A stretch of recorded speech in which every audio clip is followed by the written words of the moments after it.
Let me be clear. If you're abroad, it's time for you to come home. Justin Trudeau announcing sweeping new measures Monday as part of the federal government's response to COVID-19 that now includes closing Canada's borders to non-citizens with some exceptions. We will be denying entry to Canada to people who are not Canadian citizens or permanent residents. This measure will carve out some designated exceptions, including for air crews, diplomats, immediate family members of Canadian citizens, and, at this time, U.S. citizens. Trudeau explained that Americans are exempt from the ban in part over the level of integration between Canada and the U.S. That's putting the U.S. in a separate category from other countries. And he adds more work will be done in the coming days to ensure Canadians are being kept safe and that the necessary goods will keep flowing.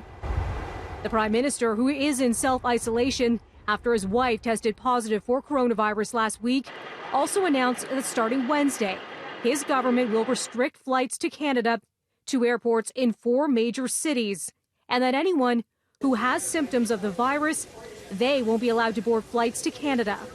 Air operators will be formally mandated to prevent all travelers who present symptoms of COVID-19 to board a plane. Air operators will be required to complete a basic health assessment of every air traveler based on guidance from the Public Health Agency of Canada. And Trudeau says help is coming to support Canadians who can't come home right now.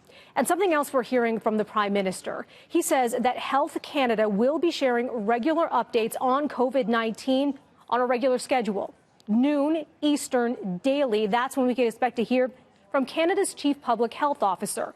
Now, after Trudeau's announcement today, we did hear from that Chief Public Health Officer. Here's some of her latest advice. Those of us within Canada are urged to postpone or cancel travel outside of Canada unless it's essential. To increase your personal physical space from others, public gatherings of 50 people or more is to be avoided.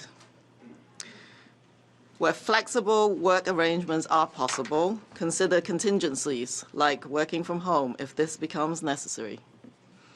And most importantly, if you do develop symptoms, no matter how mild, stay home and follow the instructions of your local health authorities. Doing this will keep protecting others around you and very likely save a life by limiting the spread of this disease.